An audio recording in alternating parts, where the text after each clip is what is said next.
mostrava como é que é possível viver de pé. Olha, foi mencionada aqui a obra do general, é uma obra quantitativamente ciclópica, né? Mais de 50 livros, sem contar boa parte de centenas, segundo Paulo Cunha, que está examinando isso, de milhares de artigos para jornais. Notem que é uma coisa extremamente copiosa. O Sodré escreveu durante 60 anos. E a mão. A mão. E depois passava na maquininha, naquele papelzinho de seda e corrigia lateralmente. Com uma caligrafia impecável, diga-se de passagem, não é? Isso é para dizer que nós não estamos tratando com um escritor ocasional ou com um historiador de pequena obra. Nós estamos lidando com um intelectual, eu diria, mas com um escritor que produziu durante 60 anos e que atravessou quadras muito distintas da vida brasileira. Eu também queria concordar com a professora Maria, tem que situar a obra do Sodré no seu tempo. Né? E a temporalidade histórica que o Sodré viveu foi diferente. Né? O Sodré, até 1939, 40, de adesão ao marxismo tem pouca coisa. Era um materialismo bastante, eu diria, bastante simplório. Tá? E ele é extremamente autocrítico quanto ao conteúdo dessas obras. Eu tomei o cuidado de pegar lá Memórias do Escritor, onde ele avalia os seus livros. Uma coisa impressionante, ele é um crítico impiedoso. Ele disse, escreveu mesmo que o livro lá de 39 tinha traços reacionários, até pela relação que ele tinha com Oliveira Viana. Mas mais, o Sodré escreveu na revista do Estado Novo, no órgão cultural do Estado Novo, Cultura Política. Ele jamais tentou branquear, tentou lavar a sua biografia. Ele relata nas Memórias do Escritor que ele deixou o estatuto de um homem alienado em meados dos anos 40 e diz isso claramente. Olha, os homens têm a sua história. Eu quero lembrar que ele prefacia um livro do Roland Corbusier, que também participou do ISEB, morreu há poucos anos atrás, inclusive militando no PCdoB. Mas mas isso que eu ia dizer, ele começou integralista. O anúncio fúnebre, vale a pena contar isso? Eu abri o jornal, sou um sujeito que leio o necrológio por várias razões, várias. Não perco um. Eu recortei porque isso é fantástico. Era um convite, estava assim, tá? Aquele negritado do Globo, a foice e o martelo. Não é uma cruz. Não, não era uma cruz. Foice e o martelo. Roland Corbusier. A família de Roland Corbusier convida seus amigos para a missa de 7º dia a ser celebrada na igreja tal. Eu reportei porque acho isso fantástico, né? Ali a foice e o martelo estão convidando. Pois bem, o Roland começou como não sei se ele foi membro da Câmara dos 40, mas ele foi uma figura importante do integralismo brasileiro. E depois evoluiu. Pois bem, o Sodré, escrevendo um prefácio para um livro do Roland, afirma o seguinte: não é crime nenhum ter sido integralista. O problema é continuar sendo. Os homens mudam. Isso vale para o próprio Sodré. Isso é para dizer que eu acho que a gente tem que enquadrar a obra do Sodré na temporalidade histórica dele. Eu diria o seguinte: o Brasil de hoje não é mais o Brasil do Sodré. Mas o Brasil de hoje é incompreensível sem o Brasil vivido e analisado pelo Sodré. Eu não uso a metáfora muito boa do Carlos Nelson de imagem do Brasil. Eu penso que há essa imagem que é construída, inclusive, através da arte, por exemplo, da reflexão filosófica. Acho que no caso de Sodré, e não só dele, Sodré construiu uma teoria do Brasil. Não foi o primeiro, né? É bom lembrar que antes do Sodré estrear em livro, já tinham estreado em livro três figuras que eu penso serem fundamentais na interlocução, nem sempre explícita, do Sodré. A primeira é Caio Prado, né? Caio Prado estreia em 1933. 2, 3. Antes do Sodré, que aparece lá em 38. O outro é Gilberto Freire, que é um personagem importantíssimo para a gente entender as teorias do Brasil. E um pouco mais tarde, o Sérgio Buarque de Holanda. Esses homens já estavam apresentando o resultado das suas investigações quando Sodré começa a trabalhar. Eu estou convencido que o diálogo do Sodré com os três é mais substantivo do que aquilo que transparece na própria obra do Sodré. Uma coisa que me chamou muito a atenção, quando ele replica iradamente ao Mota num texto violentíssimo, intitulado Um Travesti Impune, ele faz uma defesa do Gilberto Freire, dizendo: Gilberto Freire não merece esse tratamento. Isso mostra que Sodré tinha uma vinculação com essas três figuras muito forte. Mas eu chamaria a atenção de vocês para o seguinte: nesses 50 livros tem muita coisa desimportante, por isso eu acho que não vale a pena uma obra completa, é uma seleta. Mas eu diria que há uma progressiva construção de uma teoria do Brasil.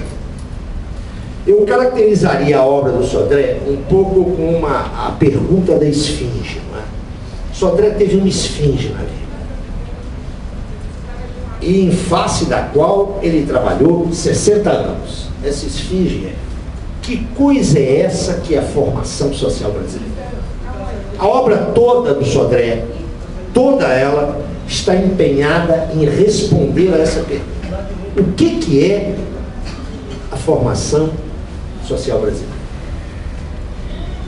Esse homem trabalhou, já foi mencionado aqui, exaustivamente. Sodré não era um milico formal, né?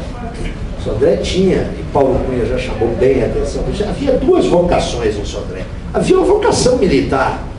Vocês não tenham dúvida que a reforma dele, em 1961, foi um enorme golpe para o Sodré. Sodré tinha orgulho em ser militar. Ele não trabalhou na escola do Estado Maior como instrutor, como professor, por acaso. Ali ele aprofundou em suas pesquisas históricas, e com essa preocupação da documentação textual, né? Foi ler lá os autores do século XVIII.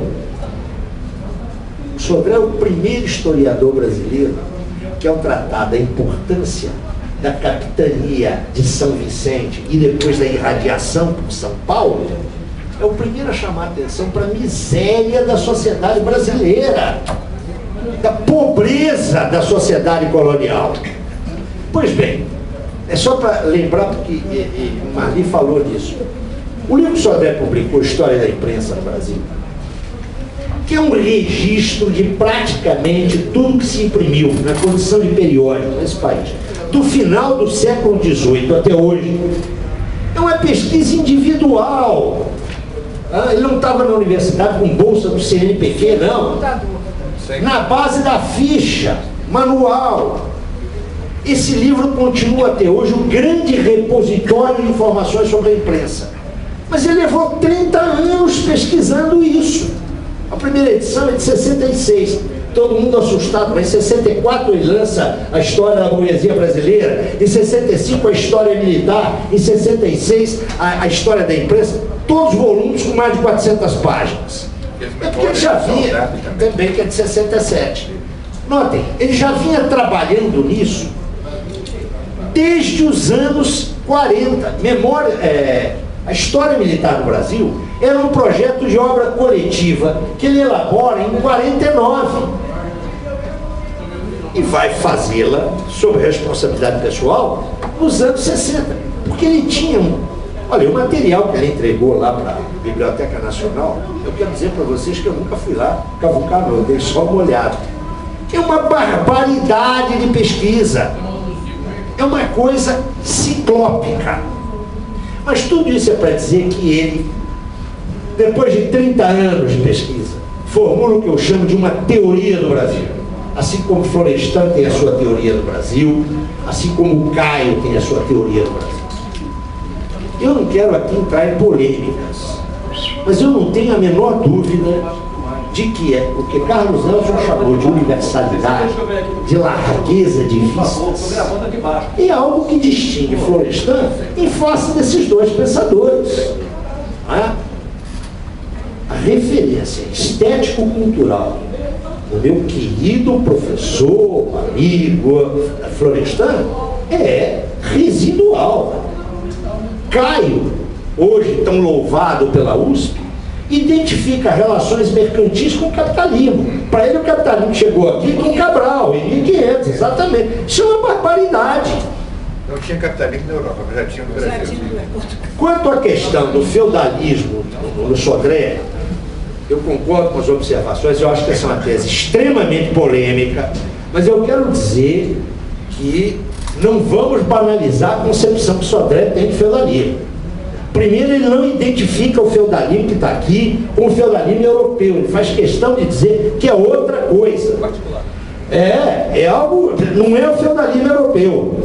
E mais, é uma regressão em áreas muito específicas da sociedade brasileira. Eu acho que há aí uma ideia interessantíssima. Não sou especialista, há especialistas aqui. Mas eu acho que há a ideia de uma coetaneidade de modos de produção diferentes. Eu acho que tem aí uma pista para estudos mais cuidadosos. O que eu acho que é o nó da obra dele é a concepção de capitalismo autônomo que ele sustenta ao pensar na incompletude do capitalismo brasileiro. Eu escrevi isso há 20 anos atrás, ele não gostou, me disse que ele não gostou, quando eu fiz um prefácio para o lançamento da segunda edição do Naturalismo no Brasil. Eu disse, olha, o Sodré subestimou. E eu aqui não quero botar na conta do partido, não. Eu acho que ele subestimou. Porque ele sempre teve uma autonomia enorme em face do partido. Uma das coisas que mais me irrita é dizer que Sodré era um escriba ideólogo do PCB. Isso é um escândalo, é um absurdo. Quero lembrar para vocês que nos anos de sectarismo doutrinário do PCB, de 48 até a Declaração de Março, o Sodré não tem uma posição sectária e doutrinária como a do partido. O que me leva a pensar que a relação orgânica dele com o partido é pós-58. Não é? Ao passo que o Paulo Cunha, que estudou isso melhor do que eu, quero deixar isso claro, o Paulo Cunha considera que isso é de meados dos anos 40. Apesar da autoridade que Paulo Cunha tem para mim nos estudos acerca de Sodré, eu tenho isso como algo, no mínimo, duvidoso. Mas é para insistir que o Sodré tinha a concepção de fato de que era possível, nos anos 60, um desenvolvimento capitalista autônomo. A história provou que isso era um equívoco. Mas eu quero chamar a atenção para o fato de que esse equívoco não era uma doideira do Sodré.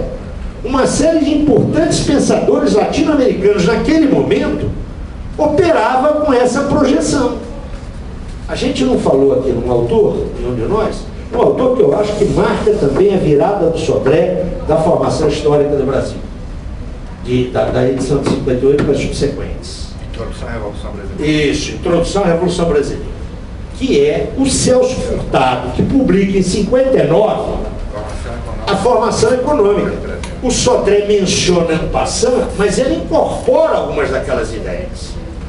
Isso é para insistir com vocês no fato de que Sodré, estou fazendo essas alusões não aleatoriamente, Sodré aprendeu com um bocado de gente, e sobretudo com não marxistas. Eu queria insistir nisso porque eu não tenho dúvida de que Sodré foi um marxista ortodoxo no sentido melhor da palavra. Mas ele sempre esteve muito aberto às sugestões intelectuais que lhe parecessem fundadas, viessem de onde viessem.